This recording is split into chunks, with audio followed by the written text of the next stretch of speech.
Hi, Sigurd. Hello. So today in this episode, we're having a guest, Sigurd, and he's going to talk to us a little bit about his startup, Konvolo. Do I pronounce it correctly? Yeah, Konvolo, it's correct. Yeah. Yeah, and what is Konvolo? Please tell us.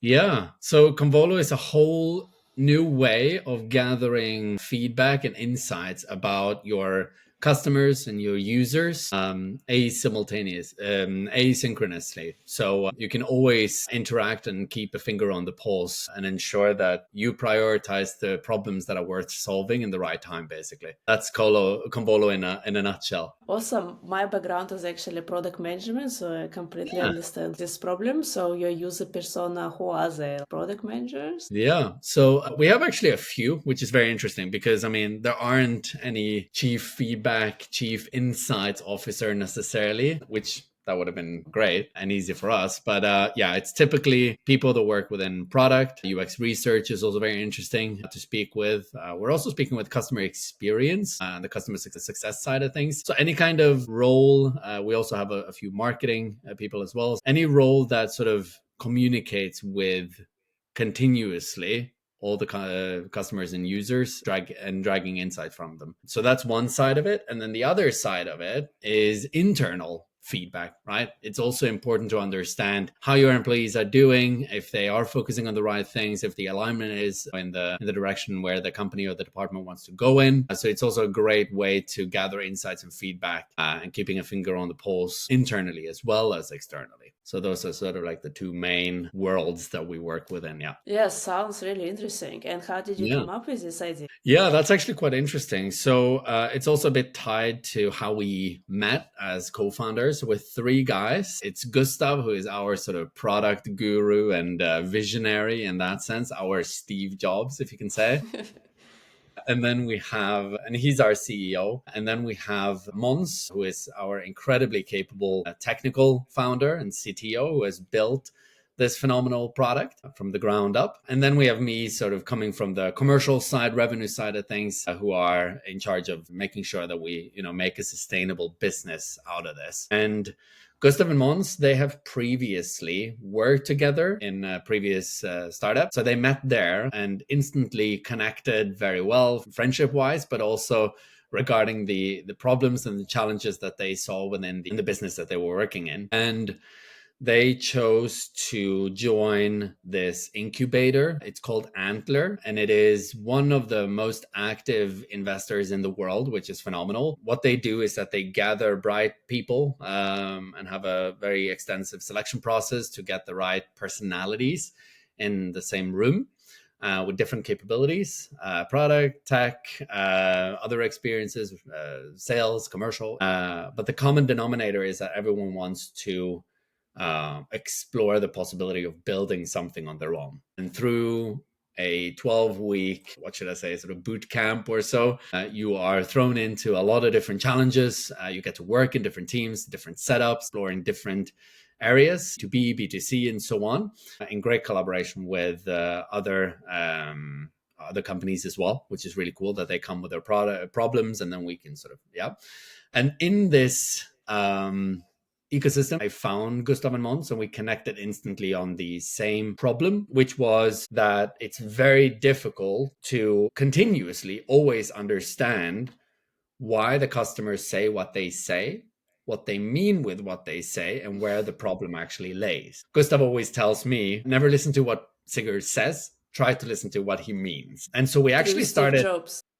Yeah, very much. And so we actually started out building another product that we thought was great, which was to connect the why and the overall corporate strategy down to sort of the backlog. And so that whenever the product managers, whenever the developers and so on would get tasks or have to deliver on features, whatever it would be, they could instantly know, okay, what does this actually connect to when it comes to the strategy and where we are going. So it was a good way to always ensure that you're staying on track and you're going in the direction and alignment is upheld. The challenge with building that kind of tool is it's way too broad. So we started way too broad in the beginning, the one tool that does it all kind of thing. And so we quickly understood that in order to build that kind of product, we would also have to sort of have a consultancy on the side as well and consult on all of our clients as well in this way of working, because then we're not only tapping into the knowledge and understanding and the alignment side of things, we're also tapping into the culture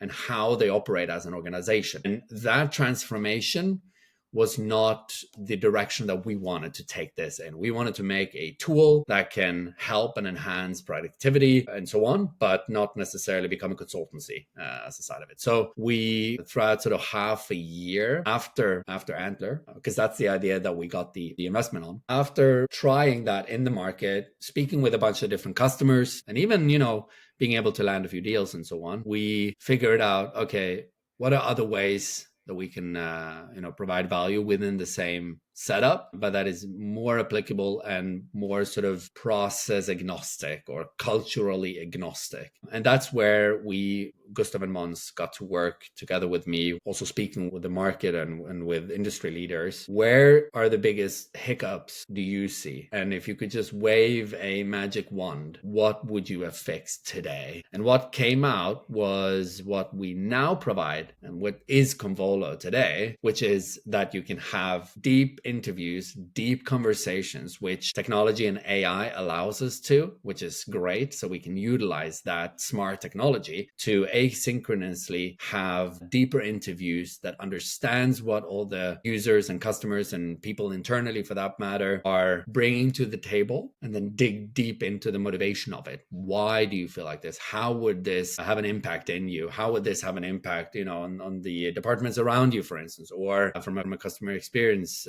side of things? How can this boost loyalty? And so we started building this conversational interviewer in chat form to begin with, and we launched that a year ago now. And since then, the market has reacted phenomenally positively to it. We've gotten some phenomenal customers in the Nordics and also internationally who already are both piloting and fully rolling out with us because they see the value of this. And so when we pivoted to that was where the shift happened. And that's also where we could feel the speed taken up, and we could ride the wave rather than having to create the wave, right? So that was really exciting. And then obviously on the backside of these deep interviews that are held in high volumes, we can then also now drag real insights from it, because we don't necessarily just aggregate keyword search or make word clouds out of it, or statistical data of an NPS or of a rating. We can now also aggregate the problems. This is where you really have an issue. A lot of people are talking about these different topics instead of keyword search that, you as a product manager then will have to call the different customers. You will have to book maybe 5 meetings a week if you're very good, spend a lot of time in interviewing them. And then of course, being trained in UX research methodologies and open unbiased questioning and all of this. And then once you've done, maybe 10 interviews, then you would have to go back to the drawing board and drag insights from it. So all of this, we just completely automate for you, so that your work starts with, these are the insights. Okay, how can we innovate with this? So it also takes the job description sort of back again from customer experience marketers, product managers, and so on, to actually do what they're employed to do instead of doing all the admin work of it, basically. Yeah, that sounds amazing. That's some of the So, journey. sounds amazing. And as a product manager, kind of feel the pain. I remember Mhm. booking all these like interviews and like trying to understand is it like a correct user persona, and trying to schedule and everything. And it's just like interview, but you seems like it covered lots of different spaces as well.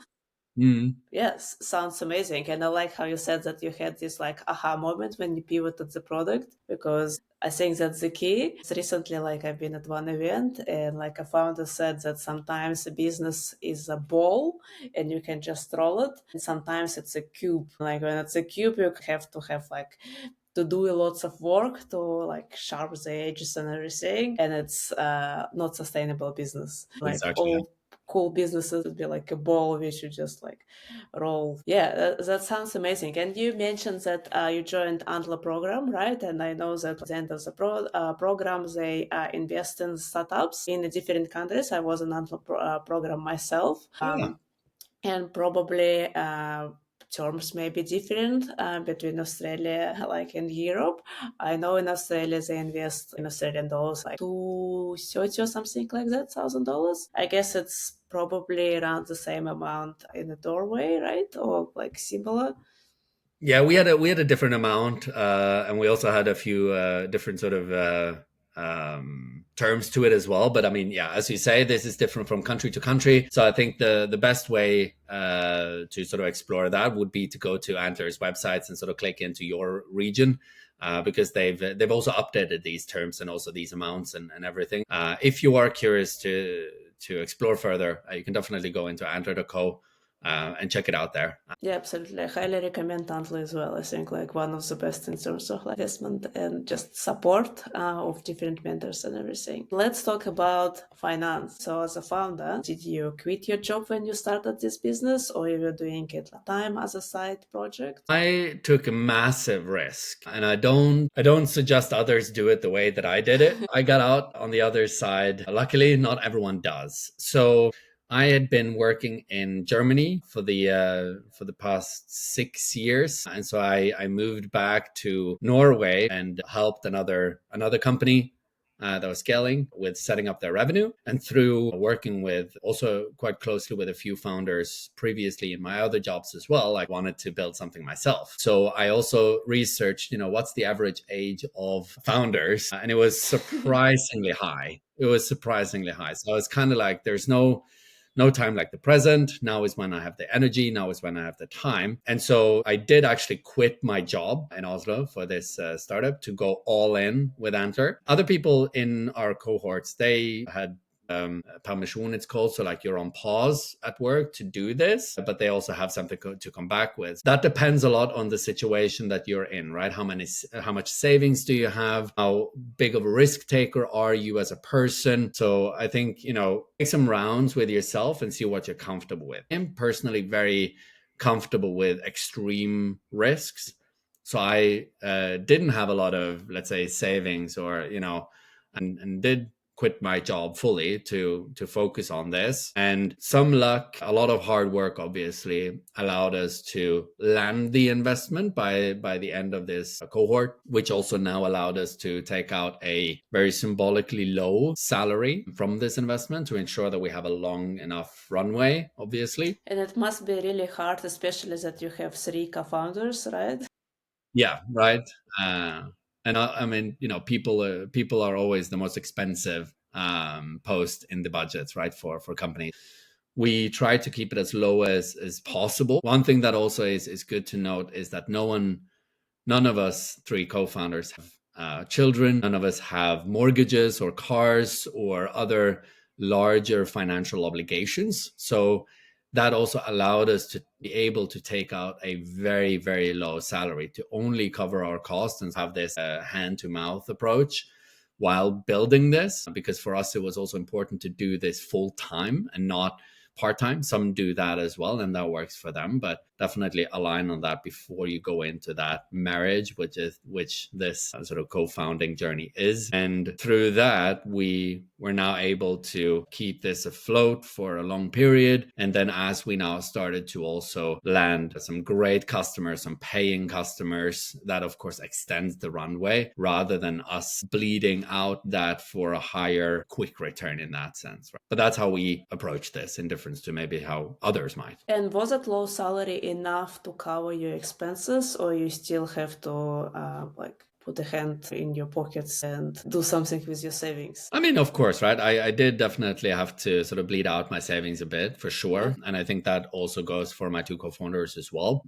That's always how it is, right? Because the salary only sort of covers our running living costs, basically. So whenever things pop up, or let's say when we wanted to travel, we took an executive decision not to cover travel for the three of us if needed. And I'm based in Oslo. My two co-founders are based in Stockholm in Sweden. So I would go to Stockholm, Sweden a few times and meet them and be there in person and work together. We chose to take that out of my pocket because it was my expense. It was only when it was specific return of the investment, for to say like that though. Let's say when we did a rebrand, a new launch, obviously then we put it on the company. But socially, That was on me. Use these funds to hire anyone else to the team, to marketing or anything else, or it was purely your expenses? So we kept it, the three of us. We haven't hired anyone. We took in a brand in an internship with a person who studies brand and that to help us with elevating that. And that was, in Sweden, that is covered by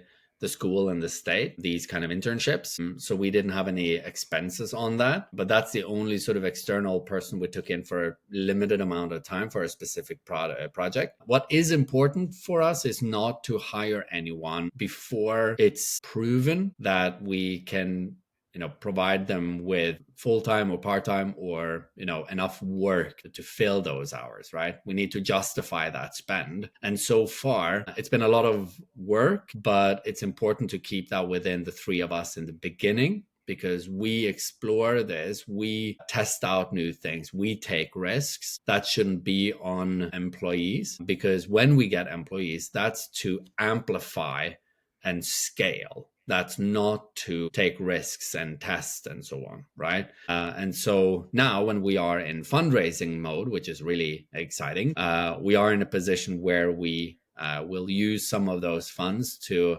hire people full time to scale, while we, the co-founders, continue to prove use cases, take risks, come to a good foundation so that later then we can add more people to scale those things. So that's our approach to that. Yeah, I see. And was there anything that you spent money on and you regret it and you think like that's next time if you was in this situation you wouldn't? Tools. There are a million billion tools out there, and everyone says that they're better than the other one, and they justify themselves very well. So I spend a lot of time, and quite frankly, we did spend quite some money on a few tools that weren't worth it. I'm not going to name any tools because everyone has their preferences, but one thing that I think is really key is to keep it as lean and mean as possible when it comes to that as well, because those expenses, they pile up very fast as well. Oh, it's only 15 here, it's only $20 here, it's only, right? And then suddenly it piles up. It's like your subscriptions as well. So Absolutely. one thing that we actually chose to go back on was our CRM system. So we started with a paid version of our CRM system. Also, we got a good deal through Antler on that. So, why not? But then as we used it for a year, we actually found out that the only features we use, we can actually get free through the G Suite that we already pay for to have our domain and to our email and everything, right? And so we chose to dial back on that and only go for the free version instead. And that's more than enough for now. And then another thing that we also chose to pay for, but there we actually changed provider. That was the provider for leads and contact information, right? A lot of salespeople and commercials and product as well, I assume as well, spend a lot of time figuring out how to contact, what's the right phone numbers and emails to the prospects. We went with one tool, which was quite expensive, but they promised a very high quality, a very high hit rate. And then when they didn't provide that, we chose to go out of that contract and go for another one instead, who now luckily also has that, which we're very happy about. And so some things are worth spending money on, but definitely do your homework when it comes to that, because that becomes expensive fast. And how do you decide the tools and everything? Because there's like 3 co-founders, so probably one saying, "Hey, let's got this tool." Someone saying, "No, we're not going to do it." So how do you actually reach agreement where to spend your money? That depends on how we work together and how we want to communicate, the three of us, and solidifying that as soon as possible. As a part of that journey, there is a lot of trying and error, obviously. Right? A lot of the things that could be interesting and potentially, cool to test, to also streamline, make more efficient the communication between us co-founders. We didn't think about in a larger team when we thought about these tools either. We thought, okay, what's important to us? How do we want to work? What do we need to function well? Also to keep the overview at all times. And so starting with that, instead of starting with all the different tools, helped us to narrow down, okay, what tools do we definitely need? Okay, we need something to get contact information from people, because if we don't get that, We don't get a hold of potential clients, hence we don't get revenue, right? So that's foundational, right? Another foundational tool that we also use is Slack, right? We need to be on top of each other and communicate continuously, right? Some use Slack, some use the chat function in Gmail, some use maybe just SMS or WhatsApp or whatever it is, but having that communication tool that you constantly have was for us a non-negotiable. And for me, from a commercial side of things, I need a CRM system, because migrating from Excel or from Notes or from whatever you have to a CRM system is a harder beast to beat than migrating CRM system to another CRM system. And so that was something that was important for me, at least, because now we have thousands of leads, thousands of potential opportunities and so on, and follow-ups and everything. And so having that in a one-stop shop was important to me. So we chose to agree on going for something like that. But it starts with, how do we want to operate, and not the opposite. Yep. Awesome. You mentioned that you already have a revenue right now. Yep. How much is it? And did it change anything in terms of your spending as a startup? Yeah, that's really exciting, actually. One thing that I'm a huge advocate for, and I'm spending a lot of time on it, it's really important to me, is to preach sales from day zero. We would have never gotten to the pivot that we got to as early as we did if we didn't speak with customers. And the only way to speak with customers is to pick up the phone, send that email, get on LinkedIn, get on events, whatever it is, get out there and get that feedback. That's crucial to everything. You're providing a service, however bad it is. Our first MVP of what Konvolo was in the very, very early days was an absolute shit show, to say it straightforward, excuse my French. But we provided a value, and we were very open and honest about where we wanted to go. And so we wanted to find companies, people, departments that wanted to join that journey with us. If we can take even a symbolic amount, $100, $1,000, whatever it is, there are many opportunities within that. So first and foremost, you can say that you have a paid pilot, paid trial, or a paid customer. That's number one. That's always good to investors or to anyone. The other side of that is they, as a customer or user, have some skin in the game. We are a B2B tool. We're not B2C. So then the rules are a bit different. But for B2B, having some skin in the game from their side as well is needed in order to get, more engagement, right? They need to justify that. Even if it is $100, they need to justify it. It's money spent. And then the third thing that is phenomenal about this is you're already cleared as a provider. So when you hit them with that massive deal, that great rollout deal, you're already in the books. So you don't have to sort of redo all of that due diligence or all of that admin work. It's already done early on. And so asking for money early, not only letters of intent, to me at least, I'm a bit radical on that. A letter of intent is kind of like saying to your mom, is this a great drawing? And your mom says yes. Yeah. Right? Because everyone thinks, everything that's new is fun. And especially with AI, you see that with a ton of these AI new tools that are coming on the market. I definitely think that a lot of them will fall through because they provide a fun value right now, but it's not sustainable over time. That was also a key for us to land great revenue early on, and also show that what it is that we're providing provides the value and should see the light of day. So we are coming up on 100K now, ARR, which is phenomenal. And as a result of that, we still keep it lean and mean. And the reason for that is because as we now are going into the fundraising, as we now are sort of transitioning slow and steady into new phases of this company, there are new expenses. You have you might have legal expenses, you might have other technical expenses and so on connected to entering this new part of your journey. And so having that amount ready to launch for those kind of things, I think is important. We chose not to up our salaries or take out any more money out of the company other than strictly necessary, kind of. You mentioned you are raising money right now. So once you raise, would you upgrade your salaries as well, or are you still looking to cut these expenses? That's a conversation, right, with all the investors, right? It also, like some investors, they don't provide investment for salaries, right? They only invest for product development, whatever it is, right? Marketing spend or whatever it is. And so there you will have to have a very deep and honest conversation with the different investors in terms of your different needs as well. So yeah, that's still to be And why did you decide to raise external capital right now instead of just keep bootstrapping and Mhm. maybe increase your revenue and live on the revenue? Yeah. That's always the push and pull. External capital versus bootstrapping. And bootstrapping can also still be external capital through grants and so on, and not, but the VC route, that's not made for everyone, Absolutely, because they're asking for 500x, right, on right? whatever they invest. And the reason for that is because they see a niche in the market, they see an opening. Others are usually also popping up in that market. So you need to beat them to the punch. You need to be the first one.